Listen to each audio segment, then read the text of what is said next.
question I kind of have for you in regards to credit, what does it look like for someone who, let's say the entrepreneur or the young professional that's listening to this right now, and they're thinking, man, I'm a few years out from being done with my prospective program. My business is taking off, further than I thought it would at this point, but I don't have any credit. What would be your advice to them? Is there a way to speed up that process of increasing your score? Okay. So what I advise a lot of my younger clients, whether it's, kids in high school or, a lot of people in college, try to find somebody who has good credit that can make you an authorized user. If they can add you as an authorized user, right there, you're already, building a good credit name for yourself. If you can't take on that option, it's best to just get started. Apply for a credit card through the bank that you bank with now, whether that's Chase or Wells Fargo, whatever it may be. You want to make sure that you're using it on something that you already pay for monthly, something like groceries, maybe utilities, something that you've already been paying and that you need to pay every month. And in no time, you'll start to see, you build some credit.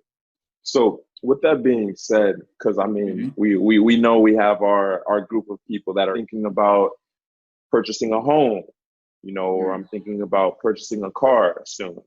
What does that look like for someone with no credit who's looking to do those things relatively soon? Well, I would say if you can go the authorized user route, then you can build credit in no time.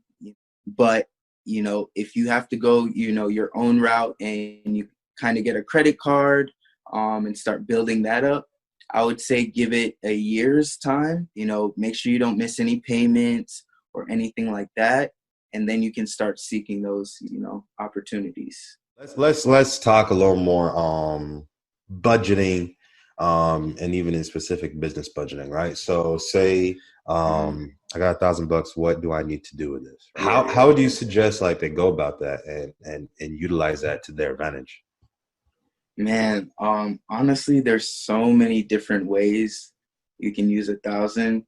It really just depends on your personal goals, right? Most analysts say that, a lot of people say, oh yeah, you need 6 months of expenses, as just a rainy day. Analysts are changing that from 6 to actually 9 months of expenses. So I would definitely say review your budget, review your expenses. And if you can, try to get that 9 months of emergency expenses saved up. I would say when it comes to, building a business, really and truly take advantage of all the free stuff, IG marketing, really just doing that grassroots campaign. And then the expenses will come to you. Marketing is actually very accessible. You can do a lot of it for free. So, you want to make sure you're taking full advantage of all the, necessities that are available to you. I'm about to ask you a tougher follow-up to that, right? And this is actually going to go a little bit back to credit cards. So say somebody's got 2-3 credit cards. One's at 7% interest. One's at what's a regular one? 15.8. And then, if you you got one of them with 23%, right? Mm-hmm. Shout out to all those business credit lines. So so you got that, right? And you got 1,000. And your total monthly payment at a minimum comes out to about $500. Mm-hmm. For all 3 credit cards? For all 3, right? A total of $500 all 3. Mm-hmm. How should people go about it then if they only got $1,000, right? What's your take on it? How do you think maybe people should approach paying off their credit card debt? It really just depends on how you can operate, emotionally and, the psychological aspect of it. If somebody who is a very strict budgeter with their finances, I would definitely say, go ahead and throw a decent amount of that money to your highest interest rate card, just so the math works out in your favor the best. But for somebody who's maybe, yeah, they're keeping up with the monthly payments, but, you know, they even kind of struggle a little bit to do that.